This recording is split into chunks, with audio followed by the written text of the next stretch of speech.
18 ஆண்டுகள் மத்தியில் எந்த ஆட்சி நடந்தாலும் அந்த ஆட்சியில் அமைச்சரவையில் பங்கெடுத்த ஒரு கட்சி இந்தியாவில் இருக்குன்னா ஒரே கட்சி திமுக கட்சி. 13 மாதங்கள் தான் அந்த ஆட்சி நீடித்தது. ஆதரவு வாபஸ் வாங்கிட்டு ஜெயலலிதா ஆட்சியை கவுத்துட்டார்.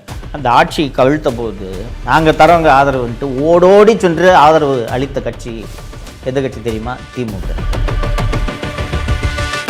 சுரண்டி கொழுத்து அதிகாரத்தை சுவைத்த திமுக 2004 தேர்தல் நெருங்குதுன்னு டக்குன்னு பிஜேபி மதவாத கட்சி ஆயிடுச்சு. கடலுக்கு நடுவில் அந்த சேது கால்வாயை அமைக்கிறதுக்கு மண் அள்ளுறோன்னு சொல்லிட்டு மண் அள்ளுறதுல ஏகப்பட்ட கோடி ரூபாய் ஊழல். அப்படிப்பட்ட விஞ்ஞான ஊழல் செய்த கட்சி தான் திமுக. நீங்கள் திராவிட முன்னேற்ற கழகத்தின் இந்த 75 ஆண்டு கால வரலாறு முழுக்க நீங்கள் எடுத்து பார்த்தீர்கள் என்றால் கூட்டணி இல்லாமல் திமுக ஜெயித்ததா வரலாறே கிடையாது. இந்த பேராசை பிடித்த திமுக தான் இப்போது மீண்டும் 21 தேர்தல் போறவே வெற்றி பெற்று ஆட்சி அமைத்து கூட்டணி கட்சிகளுக்கு எந்த விதமான அதிகாரத்தையும் வழங்காமல் சுரண்ட வேண்டும் என்று உங்களுக்கு. தமிழ் பெருங்குடி மக்கள் அத்தனை பேருக்கும் வணக்கம். கூட்டணி எல்லாம் இறுதி ஆயிடுச்சு. இந்த பக்கம் என்டி அணி, இந்த பக்கம் திமுக கூட்டணி அப்படின்னு அனல் பறக்கும் பிரச்சாரத்தை இரு தரப்பும் செய்து வருகிறார்கள். இன்றைக்கி இந்த திமுக என்ற கட்சியோட பேராசையை பற்றி விவாதிக்கலாம் அப்படின்ட்டு இருக்கேன். நண்பர்களே, 2014 மக்களவை தேர்தலில் பிஜேபி பிரம்மாண்டமான வெற்றியை பெற்று பிரதமர் திரு மோடி அவர்கள் தலைமையில் ஆட்சி அமைந்து தொடர்ந்து 3வது முறையாக மோடி அவர்கள் பிரதமராக இருந்து கொண்டிருக்கிறார். பிஜேபி 3வது முறையாக ஆட்சியை பிடித்திருக்கிறது.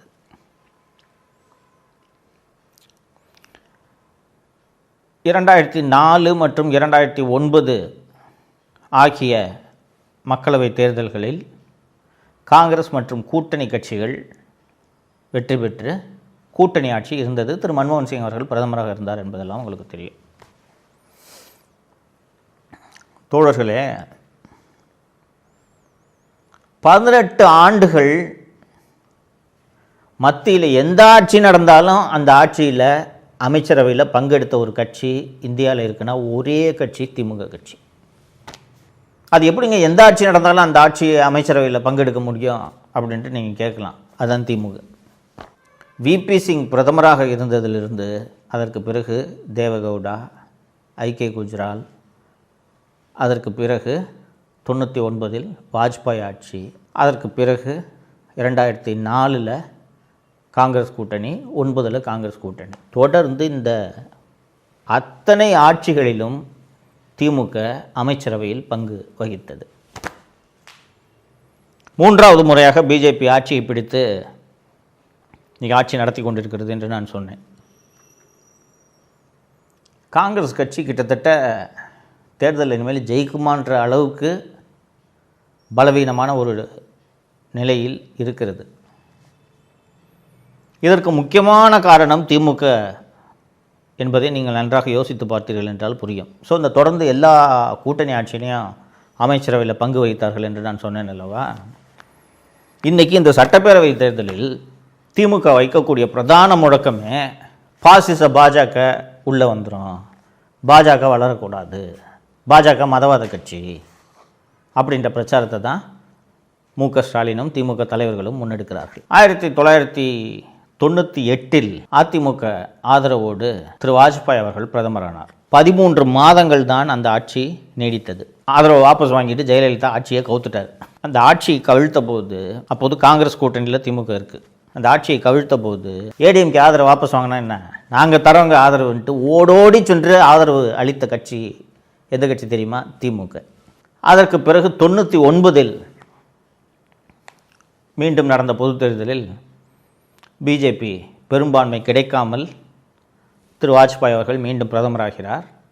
அந்த அமைச்சரவையில் 5 வருடங்கள் திமுக அமைச்சரவையில் பங்கு வகித்தது. ரைட்டா? சரி, ஒரு கூட்டணி கட்சியில் இருக்காங்க, ஏதோ ஒரு கூட்டணி சேர்ந்துட்டாங்க, அதில் இருக்காங்கன்னா ரைட், அந்த கூட்டணியில் தானே தொடரணும். அந்த மக்களவை டென்யூர் முடிந்து, அந்த ஆட்சி முடிந்து 2004 தேர்தல் வருவதற்கு சரியாக 3 மாதத்திற்கு முன்பாக திமுக பிஜேபி கூட்டணியிலிருந்து விலகுகிறது. என்னங்க ஏங்க இப்படி விலகுறீங்கன்னு கேட்டால் பிஜேபி மதவாத கட்சிங்க. 5 ஆண்டுகள் வாஜ்பாய் அமைச்சரவையில் பங்கெடுத்து சுரண்டி கொழுத்து அதிகாரத்தை சுவைத்த திமுக 2004 தேர்தல் நெருங்குதுன்னு டக்குன்னு பிஜேபி மதவாத கட்சி ஆயிடுச்சு.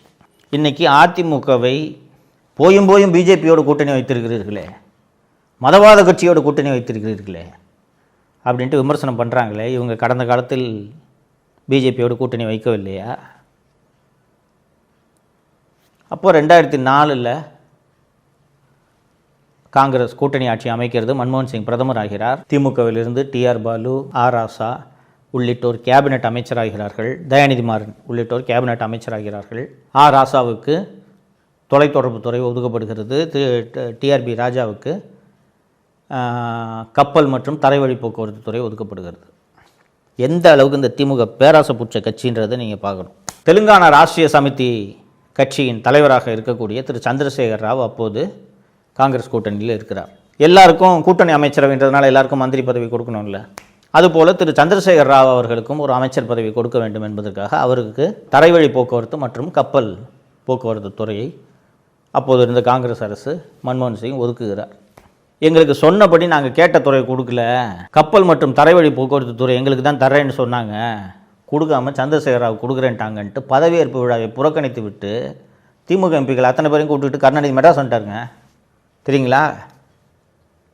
ஸோ டிஆர் பாலுவுக்கு அந்த கப்பல் போக்குவரத்து மற்றும் தரைவழி போக்குவரத்து துறையெல்லாம் வாங்கிட்டாங்கல்ல. விஞ்ஞான முறையில் ஊழல் செய்யக்கூடியவர்கள் தான் திமுகன்னு சர்க்காரியா கமிஷனில் வர்ணித்தது சும்மா வர்ணிக்கல. சேது கால்வாய் அமைக்கிறேன்னு சொல்லிட்டு கப்பல் போக்குவரத்து துறை அமைச்சராக இருந்து டிஆர் பாலு ஒரு திட்டத்தை இதை பண்ணியே ஆகணுன்றார்.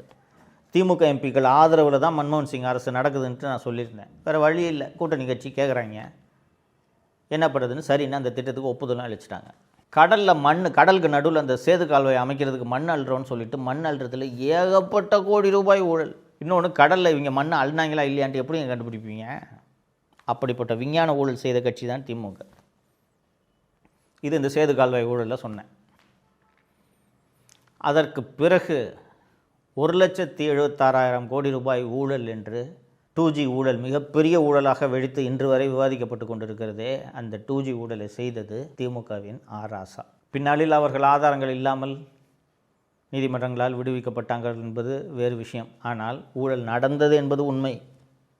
நீதிமன்றத்தில் நிரூபிக்க ஆதாரங்கள் இல்லாமல் இருக்கலாம், ஆனால் ஊழல் நடந்தது உண்மை. ஸோ இந்த 2G ஊழலாச்சா, சேது கால்வாய் ஊழலாச்சா? அதற்கு பிறகு இன்னும் பல்வேறு ஊழல் குற்றச்சாட்டுகள் அப்போது காங்கிரஸ் கட்சி மீது வைக்கப்பட்டது. 2009 மீண்டும் காங்கிரஸ் கட்சி மன்மோகன் சிங் அவர்கள் தலைமையில் திமுக ஆதரவோடு ஆட்சி அமைகிறது. அதிலும் திமுக அமைச்சர்களாக பதவி ஏற்கிறார்கள். ஆனால் அதற்குள் இந்த 2G ஊழல் மற்ற ஊழல் எல்லாம் வெடித்து நாடு முழுக்க பிஜேபி மிகப்பெரிய போராட்டங்களை முன்னெடுக்கிறது.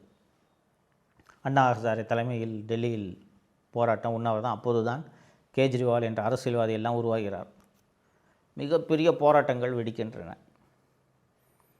கிட்டத்தட்ட நாட்டு மக்கள் அத்தனை பேரும் சேர்ந்து காங்கிரஸ் கட்சியை வெறுக்க தொடங்கிவிட்டார்கள். ஸோ அதெல்லாம் முடிஞ்ச பிறகு 2014 தேர்தலில் அந்த 2G ஊழல், நான் சொன்ன இந்த இவ்வளவு ஊழல் இதெல்லாம் சேர்ந்து தான் 2014 காங்கிரஸ் கட்சி படுதோல்வி அடைந்தது. 42 இடங்களோ 52 இடங்களோ தான் வாங்கினாங்க. அப்போ எப்பேற்பட்ட தோல்வி என்று யோசித்து பாருங்கள். அந்த தோல்விக்கு மிக மிக முக்கியமான காரணமாக இருந்த கட்சி எதுவென்றால் திமுக. இவர்கள் செய்த ஊழல். ஆர் ராசா கைது செய்யப்பட்டு சிறை சென்றார், கனிமொழி சிறை சென்றார். 2009-10 நடந்த அந்த ஊழலில் கிட்டத்தட்ட 15 ஆண்டுகள் கழித்து இன்றைக்கி வரைக்கும் காங்கிரஸ் கட்சியால் எந்திரிக்கவே முடியலைங்க. இப்போது காங்கிரஸ் ஆட்சியில் இவ்வளவு மந்திரி பதவிகளை வாங்கி அனுபவித்து சுரண்டி கொடுத்தார்களா இல்லையா? இப்போ இந்த 2026 சட்டப்பேரவை தேர்தல் கூட்டணி தொடர்பான பேச்சுவார்த்தைகள்லாம் நடத்திக்கிட்டு இருக்கும்போது காங்கிரஸ் கட்சியை சேர்ந்தவர்கள் எங்களுக்கு ஆட்சியில் பங்கு வேணும்னு கேட்குறாங்க. இதில் ஏதாவது தப்பு இருக்கா சொல்லுங்கள். எங்களுக்கு ஆட்சியில் பங்கு வேணுங்க அப்படின்னு கேட்குறாங்க. என்னென்னா இப்போ தாவேக என்ற ஒரு கட்சி இருப்பதன் காரணமாக இல்லைன்னா நாங்கள் கூட்டணி விட்டு வெளில போகிறோன்னு கேட்குறாங்க. இதில் ஏதாவது தப்பு இருக்கா? நீங்கள் அனுபவிச்சிங்கல்ல, 10 வருஷம் அனுபவிச்சிங்கல்ல, உங்களால் தான் அந்த கட்சியே அழிஞ்சிச்சு. 10 வருஷம் அனுபவிச்சிங்கல்ல. சரிங்க, தேர்தலுக்கு பிறகு பேசிக்குவாங்கன்ட்டு ஒரு வார்த்தை சொன்னால் என்ன? ஆட்சியில் பங்கு அதிகாரத்தில் பங்குன்ற பேச்சை எடுக்காதீங்கன்னா கூட்டணி தேவையில்லை அப்படின்ட்டு ஸ்டாலின் அவர்களே சொன்னாரா? ஸ்டாலின் கட்சியை சேர்ந்த திமுகவின் மூத்த தலைவர்கள் அத்தனை பேரும் சொன்னார்களா இல்லையா? ஆட்சியெல்லாம் பங்கு கொடுக்க முடியாதுன்ட்டு. அப்போ நீங்கள் மத்திய அரசில் காங்கிரஸ் ஆட்சி அமைச்சா அதில் உங்களுக்கு அதிகாரத்தில் பங்கு வேணும். ஏன் அப்போ நீங்கள் சொல்ல வேண்டியதானே வெளியிலிருந்து ஆதரவு தருகிறோம் என்று? ஆனால் இப்போ காங்கிரஸ் எங்களுக்கு கூடிய அதிகாரத்தில் பங்கு கூடியான்னு கேட்டால் அதெல்லாம் கொடுக்க முடியாது. இது என்னென்னா சட்டாம்பிள்ளைத்தனம், அடாவடி. எளிமையாக சொன்னால் அடாவடி. இந்த அடாவடி செய்யக்கூடிய கட்சியோடு இந்த காங்கிரஸ் உள்ளிட்ட கட்சிகள் எல்லாம் இணைந்து இருப்பதற்கு காரணம் பிஜேபி என்ற கட்சியை எதிர்க்க வேண்டும் என்ற ஒற்றை புள்ளியில் அவர்களை இணைகிறார்கள். இப்படி கூட்டணி கட்சிகள் எல்லாம் நடத்தக்கூடிய இந்த திராவிட முன்னேற்றக் கழகம் ஆட்சிக்கு வந்த பிறகு கூட்டணி கட்சிகளை மதிக்கிறதான்னு கேட்டிங்கன்னா அந்த மாதிரி மதிக்கவில்லை என்பது தான் 2026 சட்டப்பேரவை தேர்தலில் பெரும் விமர்சனமாக திமுக மீது எழுந்தது. நீங்கள் திராவிட முன்னேற்றக் கழகத்தின் இந்த 75 ஆண்டு கால வரலாறு முழுக்க நீங்கள் எடுத்து பார்த்தீர்கள் என்றால் கூட்டணி இல்லாமல் திமுக ஜெயித்ததா வரலாறே கிடையாது. ஆனால் அந்த கூட்டணி கட்சிகள் எங்களுக்கு அதிகாரத்தில் கொஞ்சம் பங்கு கூடியான்னு கேட்டால் மட்டும் கொடுக்க முடியாதுன்னு சொன்னால் இதுக்கு பேர் ரவுடித்தனம் இல்லை, பேராசை இல்லை. இந்த பேராசை பிடித்த திமுக தான் இப்போது மீண்டும் 21 தேர்தல் போறவே வெற்றி பெற்று ஆட்சி அமைத்து கூட்டணி கட்சிகளுக்கு எந்த விதமான அதிகாரத்தையும் வழங்காமல் சுரண்ட வேண்டும் என்று உங்களை நோக்கி வந்து கொண்டிருக்கிறது. இது எப்படிப்பட்ட முரண்பாடான கூட்டணின்றது உங்களுக்கு தெரியுதா? அந்த பிப்ரவரி இறுதி முதல் மார்ச் 2வது வாரம் வரை நடந்த காங்கிரஸ் திமுகவினரிடையே நடந்த இந்த வார்த்தை மோதல்கள் எல்லாம் நீங்கள் ஊடகங்களில் பார்த்துருப்பீங்க. இந்த கூட்டணியை பொருந்தா கூட்டணி. இந்த கூட்டணி தான் இன்று உங்கள் முன்னால் வாக்குகளை கோரி வருகிறார்கள். தப்பித்தவரை கூட இந்த கூட்டணியை ஜெயிக்க வச்சிட்டிங்கன்னா தமிழகத்தை அதல பாதாளத்தில் தள்ளும் பாவத்திற்கு நீங்கள் ஆளாவீர்கள். ஆனால் திமுக மட்டுமல்ல, திமுக செய்கிற எல்லா தவறுகளையும் பொறுத்து கொண்டு பாஜக எதிர்ப்பு என்ற ஒற்றை காரணத்தை காரணமாக காட்டி உங்களது வாக்குகளை கேட்டு கூட்டணி கட்சிகள் வருகிறார்கள் அல்லவா, அவர்களையும் நீங்கள் நிராகரிக்க வேண்டும். திமுக மட்டும் இல்லை, திமுகவோடு கூட்டணியில் இருக்கக்கூடிய சிபிஐ, சிபிஎம், விடுதலை சிறுத்தைகள், மதிமுக, மனிதநேய மக்கள் கட்சி, அத்தனை பேரையும், லெட்டர் பேடு கட்சி எல்லாம், ஆம் ஆத்மி கட்சியெல்லாம் தமிழ்நாட்டில் இருக்காங்க, அந்த கட்சியோடெல்லாம் கூட்டணி பேச்சுவார்த்தை நடத்துகிறாங்கன்னா அப்போ எந்த அளவுக்கு உங்களுக்கு பயம் இருக்குது தோற்றுருவோன்னு. அந்த பயத்தை உண்மையாக்க வேண்டியது வாக்காளர்களாகிய உங்கள் கரங்களில் தான் இருக்கிறது. வாக்களிக்கும் தினத்தன்று மனசில் காலையிலேருந்தே சொல்லிக்கணும். இன்னும் 7 மணிக்கெலாம் வாக்குப்பதிவு தொடங்கிட்டோம், முதல் நாள்லேருந்தே சொல்லிக்கங்க. காலையிலேருந்து இல்லை, முதல் நாள்லேருந்து. தீய சக்தி ஆட்சிக்கு வந்துடக்கூடாது, தீய சக்தி ஆட்சிக்கு வந்துடக்கூடாது, திமுக என்ற தீய சக்தி ஆட்சிக்கு வந்துடக்கூடாதுன்றதை மந்திரம் போல நீங்கள் சொல்லி கொண்டு இந்த தேர்தலில் திமுக மற்றும் கூட்டணி கட்சி வேட்பாளர்கள் அத்தனை பேரையும் டெபாசிட் இழக்க செய்ய வேண்டும் தோழர்களே. நீங்கள் செய்வீர்கள் என்ற நம்பிக்கை எனக்கு இருக்கிறது. இருந்தாலும் அதை நினைவுபடுத்த வேண்டியதும் வலியுறுத்த வேண்டியதும் எனது கடமை என்பதால் நான் தொடர்ந்து இதை செய்து கொண்டிருக்கிறேன். தப்பித்தவரை கூட திமுக மற்றும் அதன் கூட்டணி கட்சி வேட்பாளர்கள் வெற்றி பெற்றுவிடக்கூடாது என்பதை மனதில் வைத்துக்கொண்டு நீங்கள் வாக்குச்சாவடிக்கு செல்ல வேண்டும் என்பதை கோரிக்கையாக வைத்துக்கொள்கிறேன். நன்றி. தமிழகத்தை காப்போம்.